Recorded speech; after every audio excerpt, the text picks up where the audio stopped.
अरे भाई और बढ़िया से करो ना। देखो इनको बनाइएगा तो ये कितना ऊपर है। आप जानते हैं बिहार कितना विकसित होगा। बिहार इशारों को अगर समझो, राज को राज रहने दो। अगर ये फिल्मी गाने के इस बोल को समझें तो इस बोल में कुछ छुपा हुआ है, और जो छुपा हुआ है वही बात पते की है। नमस्कार, आप देखना शुरू कर चुके हैं न्यूज फॉर नेशन। मैं हूं आपके साथ धीरेन्द्र कुमार। बात पते की में हम आज इस बात को समझने की कोशिश करेंगे कि जिस व्यक्ति का नाम ही सम्राट है वो और बड़ा क्या होगा। जिस व्यक्ति का नाम सम्राट है, जो राजनीति की शुरुआत में ही जिसने पहला कदम राजनीति में रखा और राज्य सरकार में मंत्री बन गया, और जो अपने राजनीतिक जीवन का जब दूसरा अध्याय पलटा तो एक बड़ी पार्टी का प्रदेश अध्यक्ष बना, और जब तीसरा अध्याय पलटा तो उप मुख्यमंत्री बन गया। उस व्यक्ति के लिए, उस शख्सियत के लिए बार बार यह कहा जा रहा है कि यह बड़ा आदमी बनेंगे। आज दिन रविवार, स्थान तारापुर विधानसभा क्षेत्र। मुख्यमंत्री नीतीश कुमार उप मुख्यमंत्री भाजपा के चेहरे सम्राट चौधरी के लिए वोट मांगने गए। मंच पर चढ़े पिता तुल्य या पिता के उम्र के समान नीतीश कुमार हैं सम्राट चौधरी के लिए, लिहाजा संस्कार दिखाते हुए और संस्कार का प्रदर्शन करते हुए, संस्कार को जीते हुए सम्राट चौधरी ने मंच पर नीतीश कुमार के पैर छुए, आशीर्वाद लिया, और नीतीश कुमार ने भरी मंच पर, भरी सभा में कहा, इनको जिताइए, ये और आगे जाएंगे।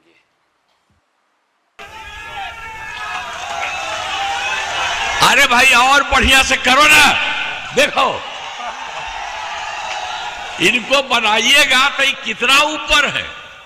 आप जानते हैं बिहार कितना विकसित होगा। बिहार बहुत आगे और बढ़ता रहेगा।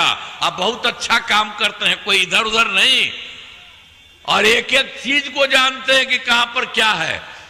तो इसीलिए हम तो यही चाहेंगे कि आप लोगों ने कहा है तो इनको भारी वोट दीजिए और पूरा इनको विजयी बना करके खूब अच्छा करिएगा। तब करिएगा ना जी, फिर आपका उठावा। तो चलिए, आप सबको मैं इसी के लिए बधाई देता हूं, धन्यवाद करता हूं, और आप बहुत अच्छे ढंग से और बिहार को और आगे बढ़ा, और इनको तो आप जिताइएगा। अरे रुको रुको, आप ये जब भाजपा के प्रदेश अध्यक्ष थे तो इन्होंने नीतीश कुमार को बिहार की मुख्यमंत्री की कुर्सी से हटाने के लिए पगड़ी बांध ली थी, और कहा था कि यह पगड़ी तब हटेगा जब आपको यहां से हटा देंगे। राजनीति है, करवट ली और नीतीश कुमार और सम्राट चौधरी को एक ही साथ बैठना पड़ा सदन के अंदर, और आज एक ही साथ लड़ाई लड़ रहे हैं, राजनीतिक लड़ाई लड़ रहे हैं कि दोबारा सदन के अंदर एक ही साथ बैठने का मौका मिले। यह कहा जा रहा है, पॉलिटिकल हलकों में इस बात की चर्चा है कि बीजेपी सम्राट चौधरी के माध्यम से नीतीश कुमार को रिप्लेस करने की कोशिश कर सकती है। अपोजिशन बार बार इस बात को हिंट करता है कि सम्राट चौधरी ही नीतीश कुमार को रिप्लेस करेंगे। जिस तरीके से सम्राट चौधरी को भाजपा प्रमोट कर रही है, उस तरीके से देखने से ऐसा लगता है कि सम्राट चौधरी नीतीश कुमार के रिप्लेसमेंट होंगे। लेकिन आज नीतीश कुमार ने जो बातें कही तारापुर के ग्राउंड पर जनता को संबोधित करते हुए कि सम्राट चौधरी को आशीर्वाद दीजिए, ये राजनीति में बहुत आगे जाएंगे। ऐसी ही बात कुछ दिन पहले अमित शाह, केंद्रीय गृह मंत्री, भाजपा के चाणक्य, और कुछ लोग तो उनको राष्ट्रीय राजनीति के चाणक्य कहते हैं, वो सम्राट चौधरी के लिए वोट मांगते हुए कहे थे कि इनको जिताइए, मोदी जी ने इनके लिए बहुत बड़ा सोच रखा है। और तीसरी तस्वीर देखिए, जब भाजपा न कहें पूरा का पूरा एनडीए अपना संकल्प पत्र, घोषणा पत्र जारी करने के लिए आगे आया, तो तस्वीर खिंचाने के लिए तो एनडीए के तमाम बड़े नेता एक साथ मौजूद खड़े हुए। सबों ने यह संकल्प पत्र को पकड़ा और तस्वीर खिंचाया। 26 सेकंड के अंदर तमाम बड़े नेता गायब हो गए, और 25 महत्वपूर्ण बिंदुओं का संकल्प पत्र पढ़ने की जिम्मेदारी सम्राट चौधरी को दी गई।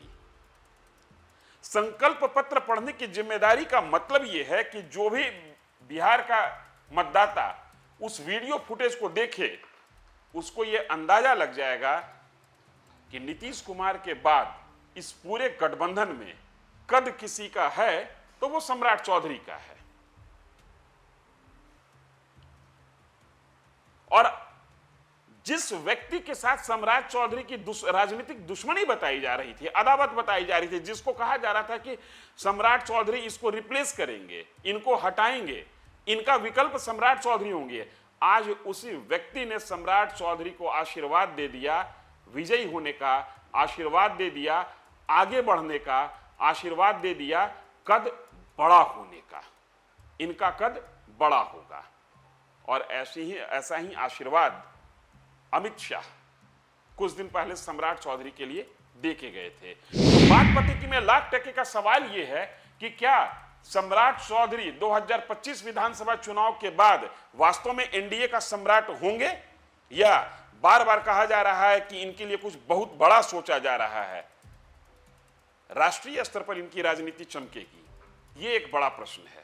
चूंकि जब कहा जाता है कि बड़ा सोचा जा रहा है तो जो उप मुख्यमंत्री है उसके लिए बड़ा शब्द होगा मुख्यमंत्री होना, लेकिन जब कहा जाए कि बहुत बड़ा सोचा जा रहा है तो फिर सीमा अनंत में तब्दील हो जाती है। बहुत बड़ा का मतलब यह भी हो सकता है कि राष्ट्रीय राजनीति में इनको ले जाने की कोशिश हो। अरे भाई और बढ़िया से करो ना, देखो इनको बनाइएगा तो ये कितना ऊपर है। आप जानते हैं बिहार कितना विकसित होगा, बिहार बहुत आगे और बढ़ता रहेगा। आप बहुत अच्छा काम करते हैं, कोई इधर उधर नहीं, और एक एक चीज को जानते हैं कि कहां पर क्या है। तो इसीलिए हम तो यही चाहेंगे कि आप लोगों ने कहा है तो इनको भारी वोट दीजिए और पूरा इनको विजयी बना करके खूब अच्छा करिएगा, तब करिएगा ना जी, फिर आपका उठावा। तो चलिए आप सबको मैं इसी के लिए बधाई देता हूं। लेकिन इस तर्क को झूठलाता है यह कि चुनाव विधानसभा का लड़ा जा रहा है और कहा जा रहा है कि इनके लिए बहुत बड़ा सोचा गया है। अगर राष्ट्रीय राजनीति में जाना हो तो फिर विधानसभा चुनाव क्यों? बिहार विधानसभा चुनाव के मैदान में अगर जनता की अदालत में एनडीए के शीर्षस्थ नेता अमित शाह और नीतीश कुमार अलग अलग, एक ऐसा भी नहीं है कि एक ने कहा और दूसरे ने उसी बात को कॉपी करके या उसी धुन को रेटोरिक टर्म में दोहरा दिया, नहीं, अलग अलग। अमित शाह कुछ दिन पहले और आज नीतीश कुमार ने कहा कि इनको जिताइए, इनका कद बहुत बड़ा होगा, कुछ इनके लिए बड़ा सोचा गया है। एक बड़ी राजनीतिक उलटफेर की ओर संकेत करता है। यह जरूर कहा जाता है कि जब तक नीतीश कुमार हैं तब तक नीतीश कुमार ही हैं, लेकिन यह एक संकेत दिया जा रहा है कि जब नीतीश कुमार नहीं तो फिर कौन, और उस कौन को लेकर जवाब बार बार निकलकर आ रहा है। संभव है कि नीतीश कुमार उम्र के जिस पड़ाव पे हैं वो स्वयं कहें कि अब मैं नहीं, किसी दूसरे को मौका दीजिए। हालांकि राजनीति में ऐसा होता नहीं है, लेकिन नीतीश कुमार कई आदर्शवादी राजनीति की लकीर खींच चुके हैं। एक बहुत बड़ा प्रमाण है, नीतीश कुमार के सुपुत्र जितने क्षेत्रीय पार्टी हैं वो पारिवारिक पार्टी में तब्दील हो चुकी है। कई नेता, जदयू के कई नेता चाह रहे हैं कि नीतीश कुमार के सुपुत्र को भी राजनीति में आना चाहिए, लेकिन नीतीश कुमार ने अभी तक इस बारे में एक भी शब्द नहीं कहा। और 2025 विधानसभा चुनाव में यह कयास लगाया जा रहा था कि नीतीश कुमार के बेटे निशांत विधानसभा चुनाव लड़ेंगे ताकि आने वाले दिनों के लिए जदयू का एक नेतृत्व खड़ा हो जिसमें नीतीश कुमार का अक्स जदयू के कार्यकर्ता देख सकें, लेकिन ऐसा हुआ नहीं। नीतीश कुमार की राजनीति एक अपनी राजनीति होती है, वो अपनी लकीर खींचते हैं, किसी की लकीर पर वो चलते नहीं है। लिहाजा अगर नीतीश कुमार तारापुर में चुनाव प्रचार करते हुए सम्राट चौधरी के लिए कहे कि इनको जिताइए, इनके लिए कुछ बड़ा होने वाला है, इनका कद बड़ा होगा, तो इसके मायने रियली बड़ा है। बात नहीं, हम पल पल का पॉलिटिकल अपडेट बिहार विधानसभा चुनाव से रिलेटेड और तमाम बड़ी खबरों से आपको अवगत कराते रहेंगे। बने रहिए न्यूज़ फॉर नेशन के साथ। धन्यवाद। सूरज की पहली किरण के साथ जाग उठा बिहार, हर मत बने नई उम्मीद, हर कदम जिम्मेदारी। न्यूज फॉर नेशन की अपील, 6 और 11 नवंबर को घर से निकलें, वोट करें और अपने भाग्य विधाता खुद बने।